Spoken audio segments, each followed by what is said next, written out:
What's up, everybody? Solo Yakker here. I just showed up to Mothers Demand Action little event. It's right here in Palm City. It's at the library, and I'm probably going to get shut down because as you can see, I'm wearing my NRA hat. Just became a member, and I recommend anybody that believes in the Second Amendment, go ahead and get yourself a subscription as well. If you're from Florida, go to floridacarry.org, and you should also get you should become a member. It is important. There are people out here trying to take away our Second Amendment rights, and right now I think we need to fight for them.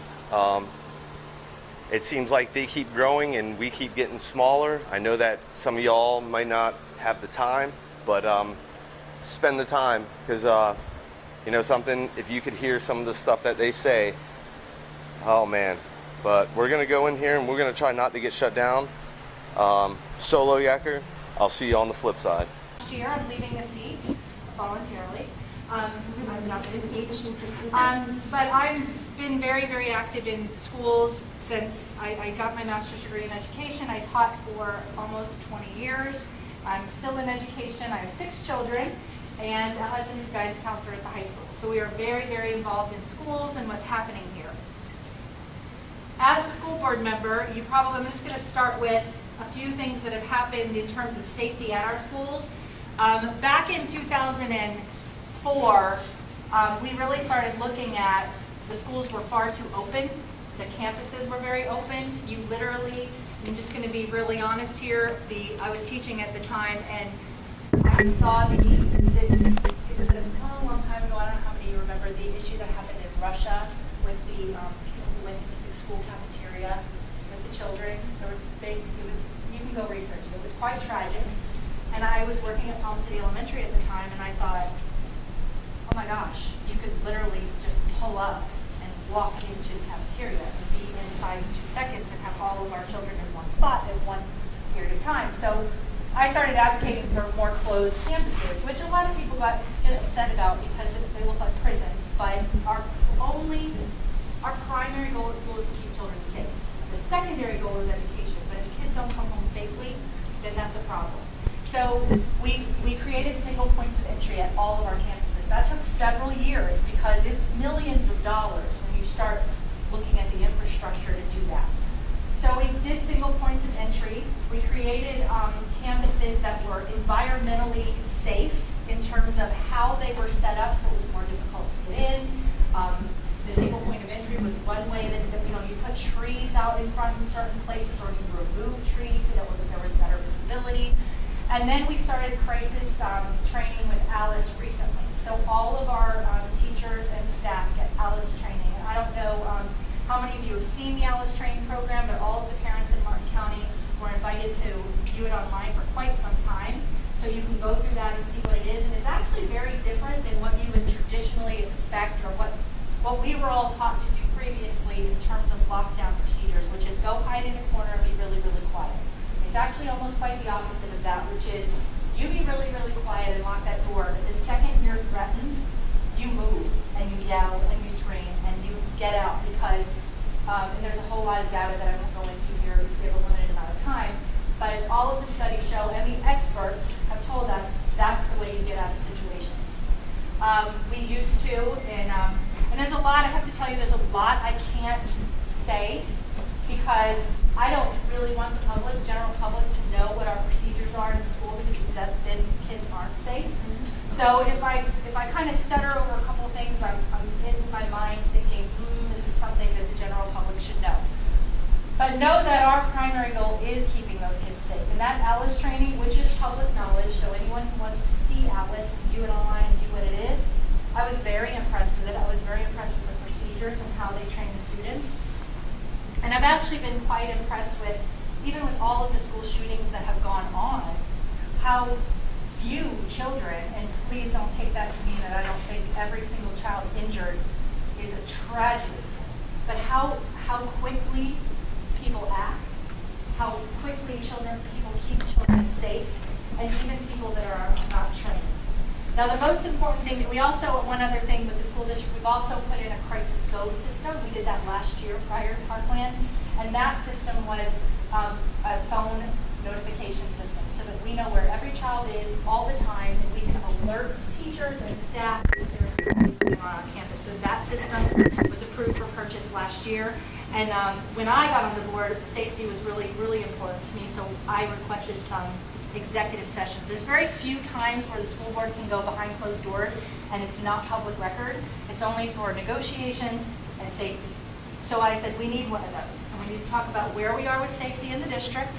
We need a lowdown on every school and every situation, and we need to know what you need from us without the general public knowing, because obviously we didn't want the general public to know if we had any safety issues. I will tell you, one of the things that came forward, which many of you probably saw, was we had a Facebook post that went a little bit crazy on one of the moms groups about the system at Hidden Oaks. They had the intercom system being down right after part time. And in my head, as a school board member, I'm thinking, please don't ever do that. Please don't ever post on social media where you see a place where our school might be vulnerable, any school. If you're angry about it, call the district, let somebody know, let the police know, let the district know, because you've just notified every single person who has access to social media where there's a vulnerability on your child's campus. And while it might get action, it's not safe for children.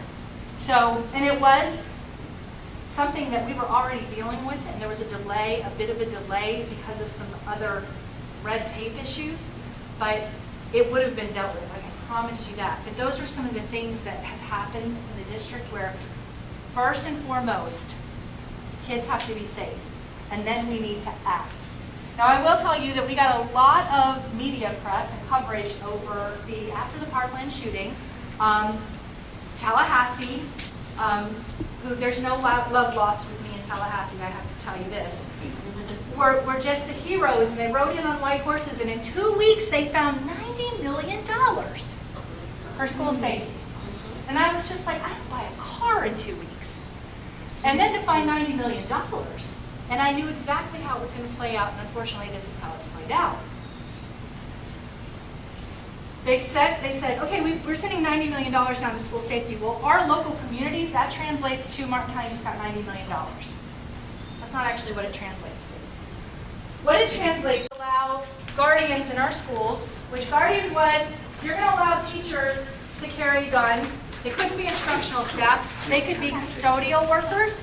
They could be cafeteria, food service workers. They could be general office staff. They couldn't be anybody who was in a classroom with students. We had to vote on that. It's a lot cheaper than SROs. But I think these guys would agree with me that to ask a layperson to get 300 hours of training for $500 stipend a year and not have any liability if some accident were to happen with the gun they are carrying, and on top of that, to have that responsibility, it's completely unacceptable, because I know that a layperson can't do the job our police officers can do. So our board voted at a $2.1 million cost. If you change the vote, it would not be that much money, so I will give you that caveat. We could have saved some money on this, a lot of money. We said, and I personally said, there's a police officer in the back of this room standing against that pole for 5 school board members every single meeting. You're going to protect 5 school board members with a police officer, and you can't protect 2,000 children with a police officer? And anyone who thinks that that's a good replacement for a police officer, I would strongly disagree with. And this is just my personal opinion. I do not represent the opinions of the board. We had 4 people who voted for the action. Everybody ready? Excited. I'm Sergeant George Acabellas. My counterpart, Sergeant Dan Foote.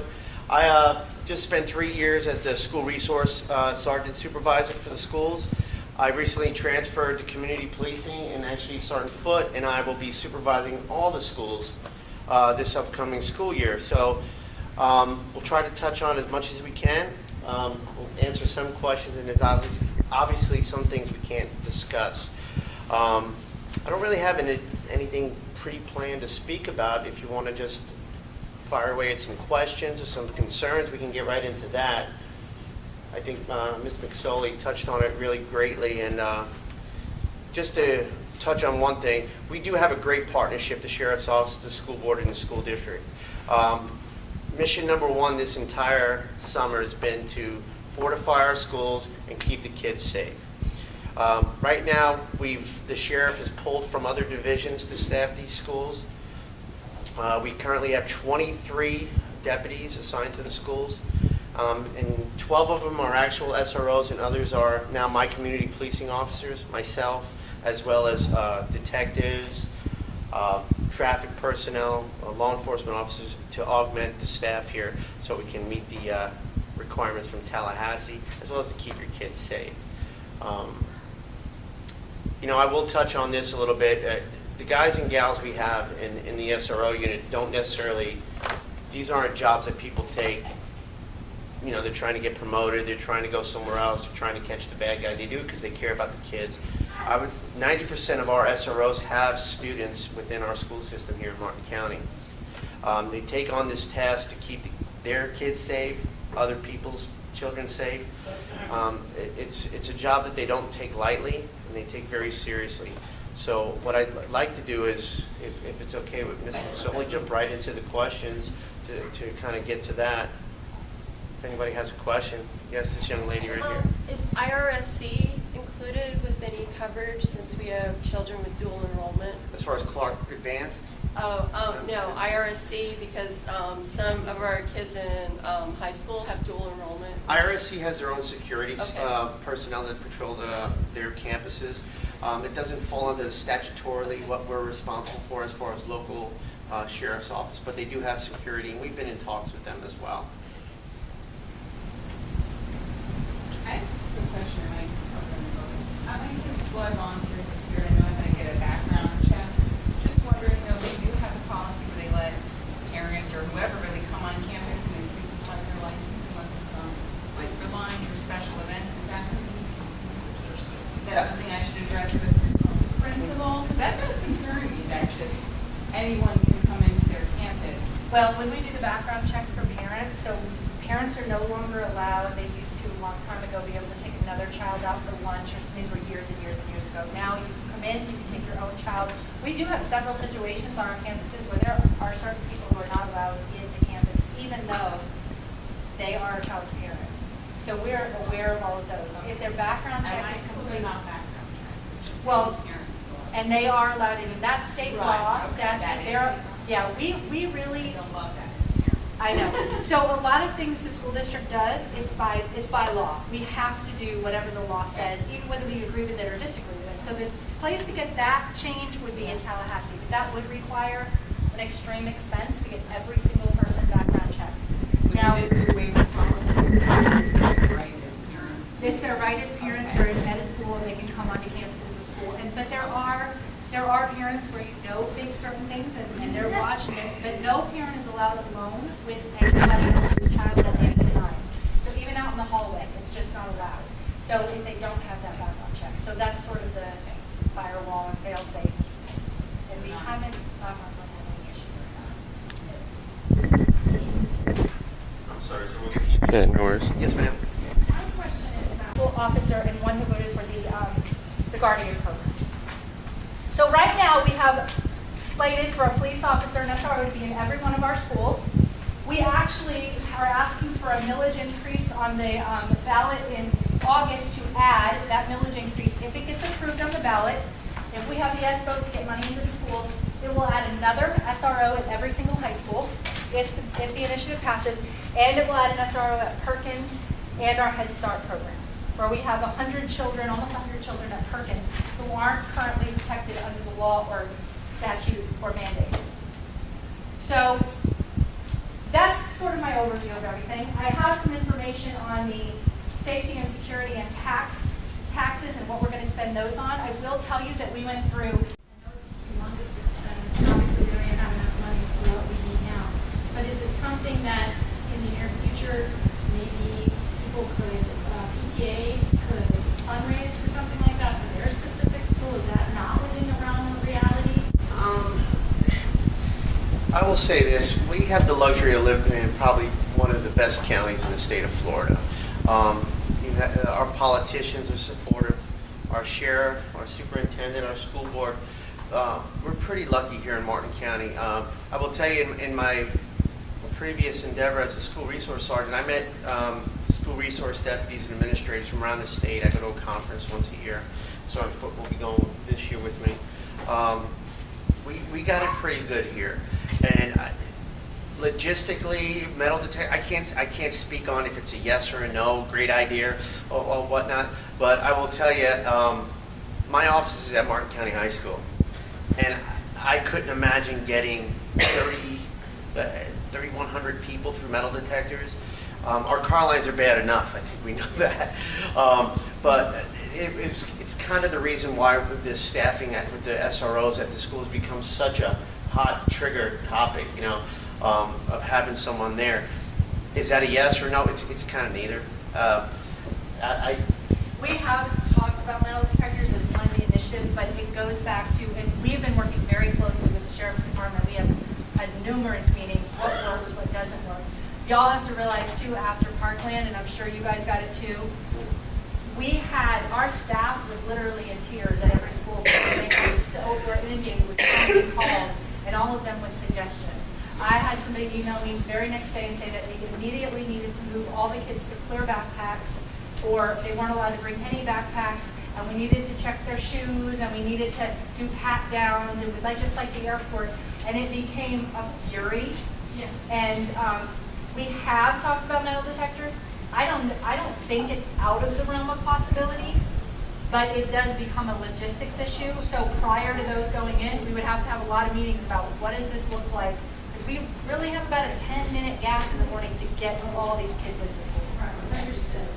And it's never a perfect solution, but it is a deterrent. Right. So.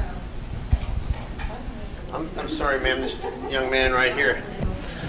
Thank you for answering my question. But I noticed you mentioned something about a few $100s for somebody that, whether it be a janitor or somebody behind cooking the lunch or whatever. But at the same time, a lot of I'm not sure about your school district, I'm not sure about school to school, but you do have probably some veterans or somebody that has gone through some, military or police, law enforcement, or just has been such an advocate of guns their whole life. How do you say that a few $100s isn't worth having that guy or girl or? I don't say that. It's not the money. I say a few $1,000s isn't worth protecting them for. Because those guys are way better than anyone on our campuses. The other problem that I really had as a school board member was when you go through the police force, and I'm just assuming here, I've never been through the police force, they do mental health evaluations. Sure. They make sure that they're safe and they're not going to suddenly get angry at somebody and fire a gun. Absolutely. They make sure the guns are properly stored. They make sure that should something happen to the police officers, they're covered. They have, or they're not covered, because I've seen some news lately. When Me police too. officers do something, they're immediately guilty before they've even been tried and convicted. Absolutely. So I now do not, as a school board member, want to put my staff and teachers in a position where they are not going to be protected should there be an accident. And let's face it, there are accidents with guns all the time. So it really became more of the expense has nothing to do with it. I was not going to save money at the expense of a child, and that was my vote. And I still feel so strongly about that. And I don't believe any school board member that thinks that the janitor or food staff or ex-military person who's supposed to be teaching should have a dual job, because I'm in a classroom with 20 kids, and I've done this, and every single day I thought to myself, how do I keep these kids safe if somebody comes in here and shoots? So now, picture this, I'm in front of a classroom with 20 third graders, or I'm cleaning the hall, and now there's a shooter in the school, and everyone comes running out into the hall, and now I know these kids, and they feel safe with me, but I'm too busy turning around trying to fire at a shooter to tell them where they need to go. I've now got 2 jobs, and I think our kids are worth more than that. I totally agree. At the same time, it's been proven that as somebody that can help slow down the shooter is always a better option than not saying you guys aren't responsive. I'm not saying, But average time for you guys to show up is about 6 to 10 minutes, depending on, you know, bigger cities, longer times, smaller cities, shorter times. And that's, you know, I'm not saying we need for a teacher or a principal, I'm not saying that. I'm just saying there are people, even for myself, like I even to this day, I still go out and I try to get as much firearm training as I can get, because, you know, you can't prepare that day somebody decides they want to go. There's no, even these guys, they can't prepare for that day, but they can be trained just like a baseball player. He trains his whole life to hit a home run or to have that winning game. So we had a choice. We could choose that guy or we could choose that guy. And I chose to choose that guy for our team. Absolutely. It wasn't both. It was one or the other. So given that choice, who would you pick? That guy or that guy? I don't know either To one of protect these. children. All I want is somebody there, whether it be 24/7 or whether it be through the school times or whatever. It's better to have somebody there. And they will be. And Florida should actually help this. They should help you, everybody. I'm as a NRA member and everything, I'm here supporting you because I think we need to find a solution to this. And honestly, sir, to echo what Mr. Masoli said, is we're there. And that's been the change that was made between the sheriff, the school board, and the superintendent is we are going to staff our schools with deputies who are properly trained. And I will tell you this, if it gives you any bit of peace of mind, most of the SROs are veterans. I don't have 1 or 2 year deputies. Most of my, I would say, all of them are 5-year plus deputies and are trained. And I have a couple that have been SROs for well over 15 years. And so to give you a peace of mind, you know, that's where we're at. I totally feel you guys. I mean, I'm not here fighting you. I want to get on a common ground with everybody here. I know I'm the one guy sticking out right now. I'm sorry, I'll get you next. Her hand's been up for like an hour. Yes, but I just know what I've heard about the SRO that was at the school at the time. There's, you know, I've heard his account of everything, that he kind of didn't follow through or didn't do the things that he maybe was supposed to do. In his mind, he said he was following his procedures and protocols. So I just didn't know if there was like any specific changes that had been made, or if it was on him, like he just didn't act the way he was supposed to. I'd rather not speak on that. Right, I'm not trying, I'm just curious. I will say our sheriff, and he said it publicly, personnel will go towards the sound of gunfire, not away from it. That I will speak to. And again, the team members we have in the school resource unit are willing to make that, you know, that's what we signed up for. So what happened down there, I can't speak on, but here in Martin County, the way we do business is we're going to go towards the sound of gunfire. That one of our school board members, Marcia Powers, is on the market. The committee to review everything. They are literally taking this individual student from birth all the way through, and also dealing with what happened that day on that campus. And they have, she's already been to several meetings. She goes once a month. And once that entire committee is complete and they've come to all their findings, they will share that with everyone in the state and country, I imagine, and then other changes will be made. But one thing that I saw afterwards was there was a lot of conjecture, there was a lot of blaming on social media. I was absolutely disgusted, quite honestly, with both Republicans and Democrats, because to even take these children and either use them as pawns or put them as, or make them criminals, or make them, call them names, was completely unacceptable after what they experienced. But secondly, we needed to know what was happening, and there was one particular. Into great details on our assessment and stuff, right? Just to give everyone peace of mind. We didn't find any. We again, and can't say it enough. We live in a pretty great county that takes care of. Has the foresight or the hindsight or foresight, hindsight. It's been a long day for me. I'm sorry. Help me out, teacher. Is there a teacher in here? I need some help. We've kind of been in front of a lot of the problems that other schools are experiencing throughout the state. I mean, as a district, if to staff all schools, we're only 12 to 14 SROs short, is what it was. Broward County, Dade County, Collier County, Okaloosa, some of those counties are 112 SROs short. So again, it's money. When you talk about dollars and cents, that's way above my pay grade. It's not something I could answer or tell you to speak on. But what I can tell you is I think here in Martin County, we're prepared to deal with something like that. I feel like we have the checks and balances in place to mediate these problems before they do.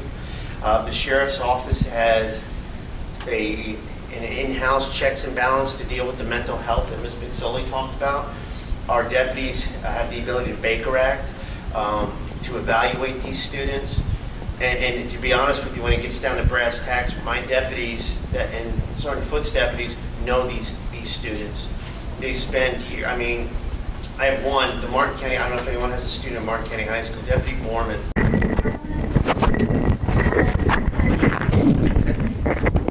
Both neighborhood was one of the best ones to live. So with that I mean that it's not a safe place anymore. It can happen to anyone and everywhere. And second, if I put this scenario, you arm a couple of employees in the school. A shooting happens. That employees go with their guns. The officer, the resource of the officer, he knows the people. But when the SWAT team comes, when all the rest of you have the city police officer, you have the sheriff's office, you have the SWAT, how are they gonna know that that person is not the shooter? So you're gonna, it's a chaos, and you're gonna create a bigger chaos over there. So in your position as a police officer, and I'm right or I'm wrong? Well, there's a variety of variables that you have there. Being fortunate enough to be on campus in the event that a situation like that were to arise, that's going to be eliminated. You don't even have to think about the SWAT team coming. You don't have to think about additional officers wanting that information, because the SRO on campus is going to have all that and make the proper notifications if it maybe like travels across the line or outside the circle. Other than that, it's going to be taken care of very effectively. And ma'am, honestly, here in Martin County, we're not utilizing the Guardian program, so it's not something we have to worry about here. Oh, you're Port St. Lucie. I can't speak for Port St. Lucie. I'm sorry. That's the thing, all the way over there. We're Treasure Coast South. Oh. So everything, and that's why some of these school questions even though we. Oh, okay. Well, I can't speak for Port St. Lucie. I will tell you, here in Martin County, we didn't entertain that idea. It was talked about, but that's why we have. It's out of the picture, or at least in Martin County. I would reach out to somebody. I'm not really even sure what they're doing in St. Lucie County, to be honest with you. Oh, my goodness. And You it's have economy. another one? It's economy.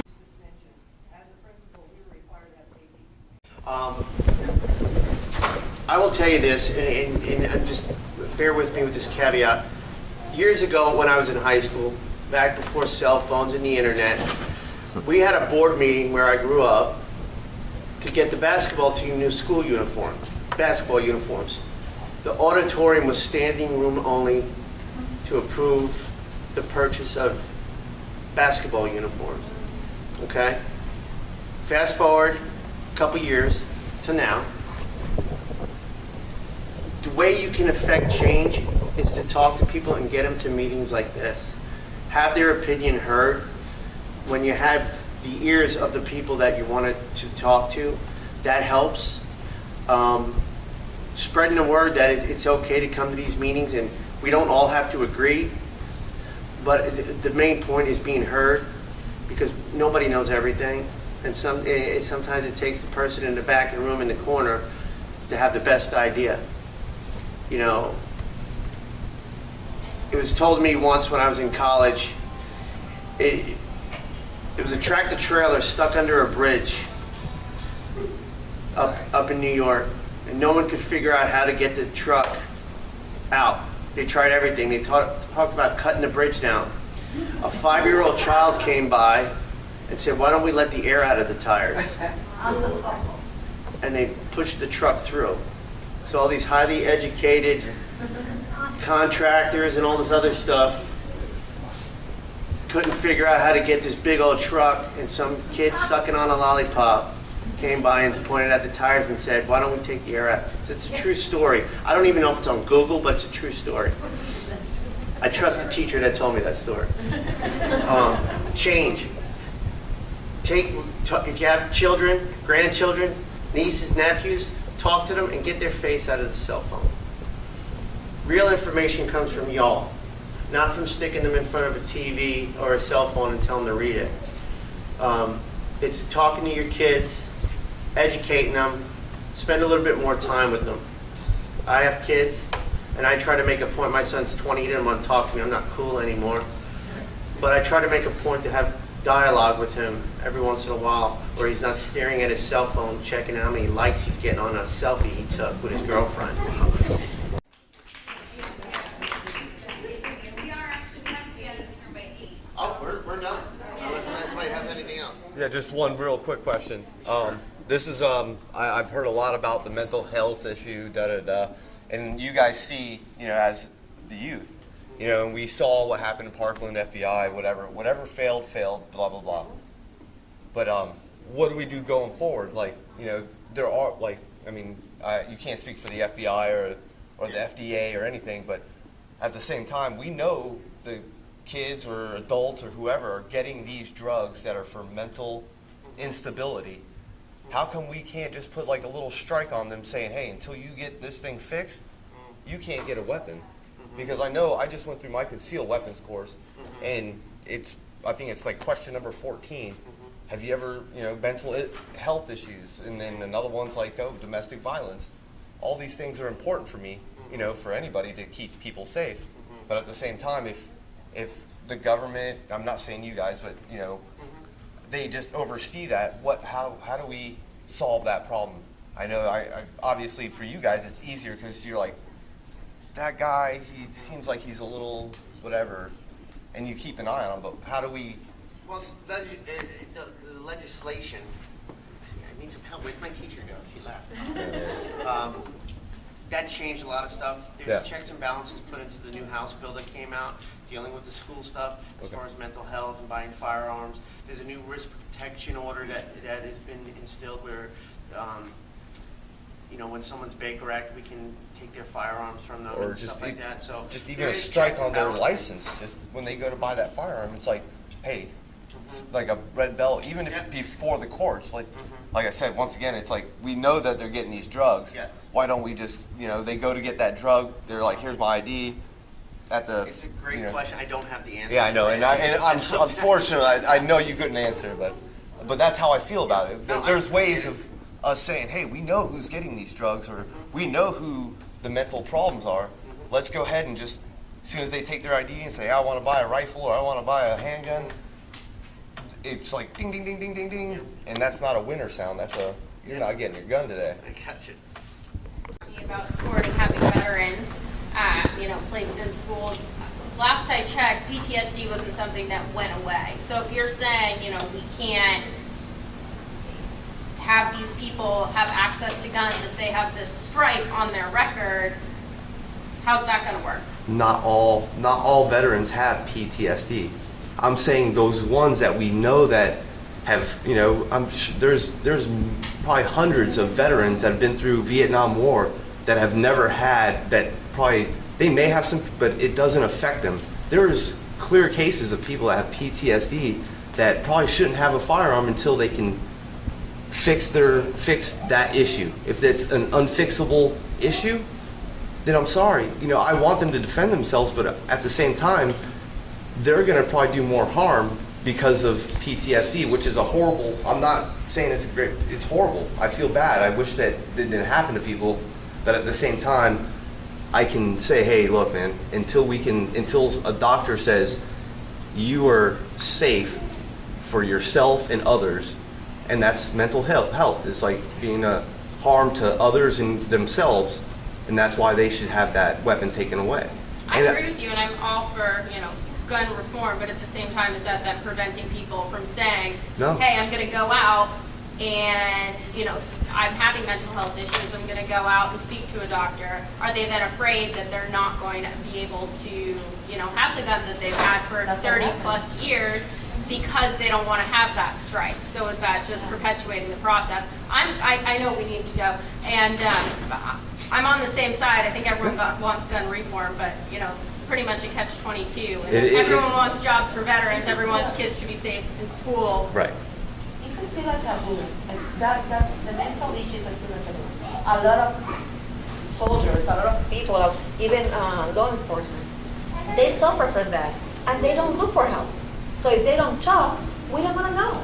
Exactly. You have to, I mean, the person may not know that, you know, but if they know those feelings inside them, they have something, and it's hard for anybody, even for me. If I knew those were going in, it'd be hard for me to go out, but I know that my wife or my mom, my dad, they would see something different from the way I was as a kid until after I came back from whether it be war or something traumatic happened to me, and then I got PTSD. Something traumatic. But until then, you can buy the gun. Yep. And I think Until then, you can buy the gun. And I think it's digressing from the main point, just saying it's a catch-22. It 100%. I can agree with you. All right. Thank you. Well, the problem is too many guns. Too many guns. We have Too many